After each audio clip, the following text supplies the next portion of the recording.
All right, so are you ready to get a little cosmic? Because today we are diving into a universe where ancient beings are basically playing this really high stakes game of power. Yeah, that was some pretty terrifying things going on. Oh yeah, definitely. And we've got some sources here. Two excerpts, actually. Yeah, two excerpts that describe it all, and it is a wild ride. Well, let me tell you. We're talking about these beings called the Void Sovereigns. Mm. We've got these ancient races like the Sirens and the Oh, Watchers. and don't forget about Lucifer. Oh, yeah. How could we forget about Lucifer? He's right there in the thick of it. So, yeah, buckle up, everybody, because we are about to unpack some serious cosmic horror. I think one of the things that makes this story so fascinating is how it uses these, like, larger-than-life figures All right. to explore these very human themes, like the fight for freedom against impossible odds. Yeah, like what happens when even the good guys get a little too power hungry? Exactly. It's a tale as old as time, but told on this massive cosmic scale. Mm. So, let's start with the Void Sovereigns. I mean, they are straight up terrifying. Oh, yeah. They're like these overlords who rule through fear and manipulation. It's not just conquering planets, either. Right. It's like they're using this dark cosmic energy to basically drain the life force out of entire civilizations. It's like they're vampires, but on a galactic scale. Exactly. Mm-hmm. And the excerpt suggests that they're actually playing right into the hands of something even worse. Oh, no. The Harbinger. The Harbinger, that sounds ominous. It's basically pure chaos and destruction, and it was imprisoned long ago, but now it's getting stronger, Oh, no. Why is it getting stronger? thanks to the Void Sovereign's actions. Oh, so they're fueling the very thing they should be afraid of. Yeah, talk about irony, right? That is messed up. Like some serious cosmic karma coming back to bite them.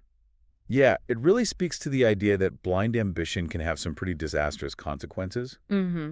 but it's not all just cosmic forces at play, right? Right. We also have Captain Lyra and her crew. They really represent the human cost of all this. Okay, so Captain Lyra, she's leading this group of survivors. Yeah, they're basically on the run after seeing their entire world destroyed by the Void Sovereigns. I can't even imagine. Oh, and she's a former military officer, so, she's carrying a lot of trauma. Definitely. And then there's Ven. Ven. He used to be a follower of the Void Sovereigns. Wait, really? Yeah, but he defected when he realized just how awful they really were. So he's like our disillusioned insider. Exactly. Give us a different perspective on things. That's a layer of moral complexity to the story for sure. And get this, they find refuge on this planet Okay. that's basically haunted by the ghosts of a failed rebellion. Oh, wow. So it's not enough they're running from these cosmic horrors, Right. but they also have to deal with the ghosts of past failure. Talk about adding insult to injury, right? Ugh. Yeah, that's rough. Mhm. But it's also really interesting how the story uses these echoes of the past. It makes you think about how trauma can shape our reality and how the things that we try to bury can come back to haunt us. In the most terrifying ways. Exactly. Right. And it makes you wonder, Mm. how can you possibly fight for the future when the past keeps dragging you down? That's the million-dollar question. And it gets even more complicated when you factor in the sirens. The sirens. Oh, yeah. I was wondering when we were going to get to them. They add this whole other layer of psychological manipulation to the story. Okay, so for anyone who doesn't know, the sirens are this ancient race Yeah. that can basically control minds with their songs. Mm-hmm. Like they lure entire civilizations to their doom with these beautiful melodies. It's like a cosmic siren song, right? Yeah, but with way deadlier consequences. For sure. They really represent the seductive power of manipulation and how dangerous it can be to just surrender your critical thinking to something that seems beautiful on the surface. So we've got the Void Sovereigns, who are basically cosmic bullies. Mm. We've got the echoes of the past literally haunting our heroes. And then we've got the sirens messing with everyone's minds. It seems like there's no escape from this web of cosmic horror. Well, not so fast. Oh, We still have the Watchers. the Watchers, right? What about them? They might hold the key to defeating the Void Sovereigns. Okay. But didn't you say earlier that they're bound by this oath not to interfere? Yeah, that's the thing. They can observe, Mm-hmm. and they have all this knowledge, but they're not allowed to help. That's gotta be frustrating, especially when you see all these people struggling to survive. For sure. The Watchers really represent this ethical dilemma, Like what exactly? Like, what's the cost of knowledge if you can't use it to help others? Mm. And at what point does observing become, complicit in the suffering that you witness? Those are some really good questions, Yeah. and I think we should definitely explore them further. But before we go down that rabbit hole, there's one more thing we need to talk about. Oh, yeah, I know what you're going to say. I think we all do. The elephant in the room, or maybe we should say the fallen angel in the galaxy. Oh, yes, Lucifer. This is where things get really interesting, Definitely. and that's where we'll leave it for now. We are just getting started with this deep dive. Oh, yeah, we are just scratching the surface here. And trust me, you do not want to miss what happens next. You know, it's funny you should mention Lucifer like that, Oh, because he's not just some, like, evil mastermind, right? He's not, like, sitting there twirling his mustache and plotting the end of the universe. Okay. He's actually presented as this complex figure. Okay. Like, his fall from grace is actually what led to the Void Sovereign's rise in the first place. Oh, wow. So he's not directly controlling them, Right. but his actions had these consequences that he probably didn't foresee. Exactly. Like a ripple effect that created this whole cosmic mess. That's kind of mind-blowing when you think about it. It is. It adds this layer of cosmic irony to the whole conflict. Yeah. Because even the rebellion against the Void Sovereigns Mm-hmm. might be playing into some larger scheme orchestrated by Lucifer. That's a scary thought. It is. It makes you think about the unintended consequences of our actions. Right, especially on a cosmic scale. But what's Lucifer's endgame here? Yeah. Is he just trying to cause chaos? Well, the excerpts hint that he's subtly manipulating the rebellion, Oh, how so? like whispering doubts and fears into their minds. Trying to turn them against each other. Maybe. Hmm. Even trying to use their fight against the Void Sovereigns for his own goals. So he's playing both sides. It seems that way. Using the chaos to further his own agenda. What could that agenda be, though? Like, seriously, what's he after? That's the million-dollar question, right? Yeah. And it's what makes this story so compelling. Mm-hmm. It forces you to confront the idea that even in a fight against cosmic evil, Yeah. there might be these even darker forces at play. Like puppet masters. Exactly. Mm-hmm. Pulling the strings from behind the scenes. Okay, but let's bring it back down to Earth for a second. Or at least back to the planet where our heroes are. Right, because we've got Captain Lyra and her crew facing impossible odds. Mm. Just trying to survive while these cosmic heavyweights are duking it out. Yeah, what happens when all these forces collide? That's a good question. So what does happen? Well, it all leads to this final confrontation, Okay. where basically all the storylines converge. Oh, wow. So it's like the climax of the story. Exactly. Yeah. We've got the Void Sovereigns closing in on their goal of awakening. The Harbinger. Uh-oh. We've got Captain Lyra and the rebels making their last stand. Mm-hmm. And we've got Lucifer lurking in the shadows waiting to make his move. This sounds intense. Oh, it is. It's like everything we've been talking about so far gets dialed up to 11. Paint me a picture. What does this cosmic craziness look like? Okay, well, remember those echoes of the past we talked about? The ghosts of the failed rebellion. Yeah, now imagine that, but 1,000 times worse. Oh. The planet itself becomes this nightmarish landscape Oh, wow. where reality is distorted and the survivors have to face their deepest fears and regrets. Literally. Literally. They're manifested as monsters. So not only are they fighting these cosmic entities, Right. but they're also battling their own inner demons at the same time. Talk about a pressure cooker, right? No kidding. So what happens? Do they make it out? Well, Captain Lyra, she realizes that she has to make a choice. Okay. A really tough choice. What kind of choice?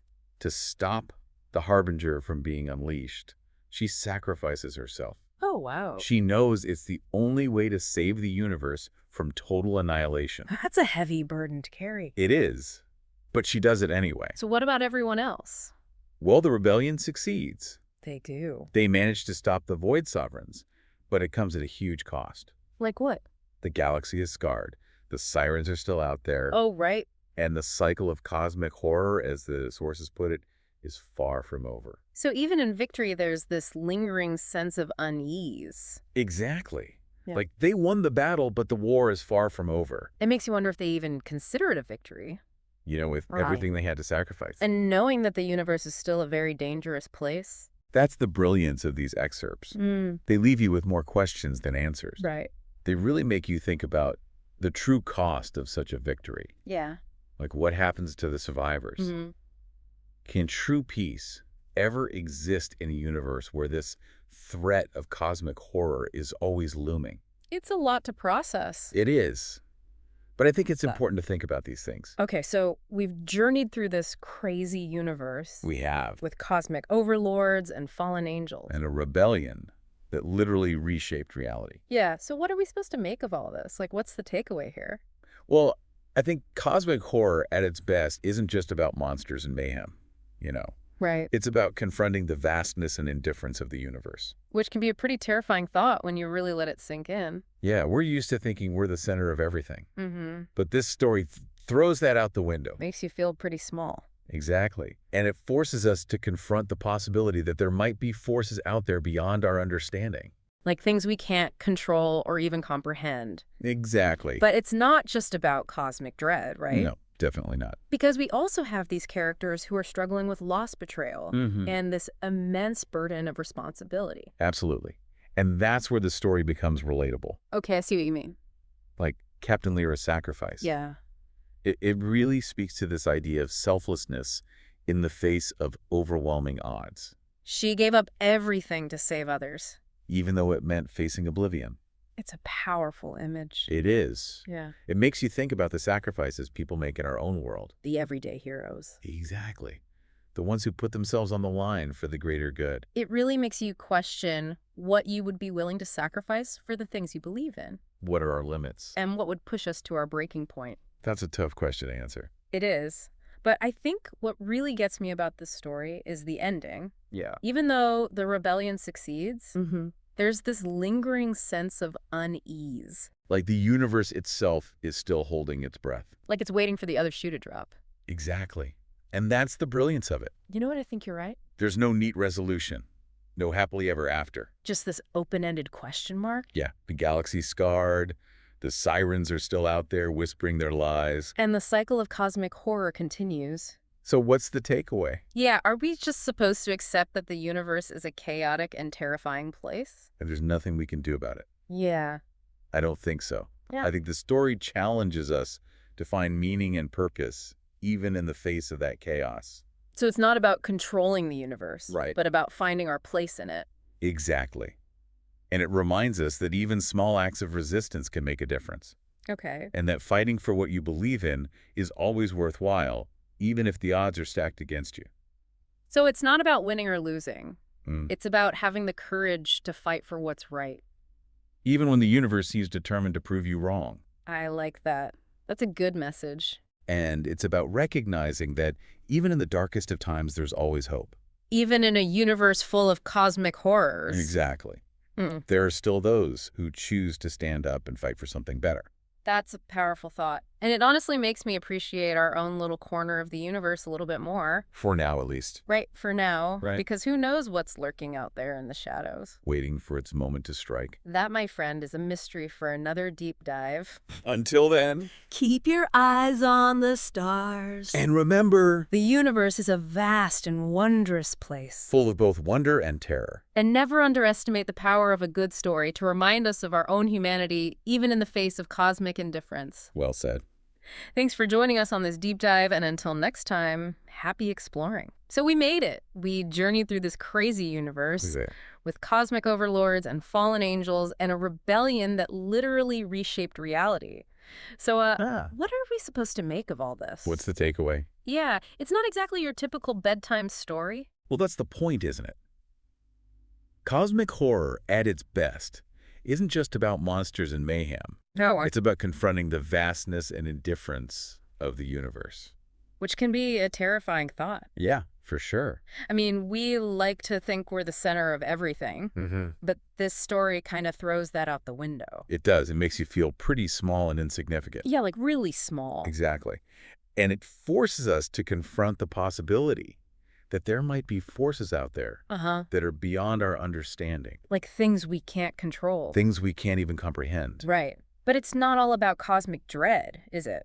No, not at all. I mean, we also have these characters who are struggling with loss and betrayal Mm, and the burden of responsibility. right. And that's where the story becomes really relatable. Okay, I see what you mean. Like Captain Lyra's sacrifice. Yeah. It speaks to this idea of selflessness in the face of overwhelming odds. She gave up everything. Everything to save others. even though it meant facing oblivion. It's a powerful image. It really is. It makes you think about the sacrifices people make in our own world. Yeah, the everyday heroes. So people who put themselves on the line for the greater good Exactly. makes you question what you would be willing to sacrifice for the things you believe in. What are our limits? What would push us to our breaking point? Those are tough questions. They are. But I But- think what really gets me about this story is the ending. Like ending. Even though the rebellion succeeds, Mm-hmm. there's this lingering sense of unease. Like the universe itself is still holding its breath. Yeah, like it's waiting for the other shoe to drop. Exactly. And that's what makes it so brilliant. I think you're right. There's no neat resolution. No, happily ever after. It's just this open-ended question mark. Yeah, the galaxy is scarred. The sirens are still out there whispering their lies. And the cycle of cosmic horror continues. So where we go from here? Yeah. Are we just supposed to accept that the universe is a chaotic and terrifying place? And there's nothing we can do about it. Pretty much. I don't think so. I think the story challenges us to find meaning and purpose, Okay. even in the face of that chaos. So it's not about controlling the universe. It's about finding our place in it. Exactly. And remember, even small acts of resistance can make a difference. They can. They can. And fighting for what you believe in is always worthwhile, Even when the odds are stacked against us. even then. So it's not about winning or losing. Mhm. It's about having the courage to fight for what's right. Even when the universe seems determined to prove you wrong. I like that. And it's about recognizing that even in the darkest of times, Mm-hmm. there's always hope. Always. Even in a universe full of cosmic horrors. There are still those who choose to stand up and fight for something better. That's a really powerful thought. It honestly makes me appreciate our own little corner of the universe a little bit more. For now, at least. Right, for now. Because who knows what's lurking out there in the shadows? Waiting for its moment to strike. Well, that, my friend, is a mystery for another deep dive. Until then, keep your eyes on the stars. And remember, the universe is a vast and wondrous place. Full of wonder and terror, And never underestimate the power of a good story to remind us of our own humanity. even in the face of cosmic indifference. Well said. Thanks for joining us on this deep dive, and until next time, happy exploring.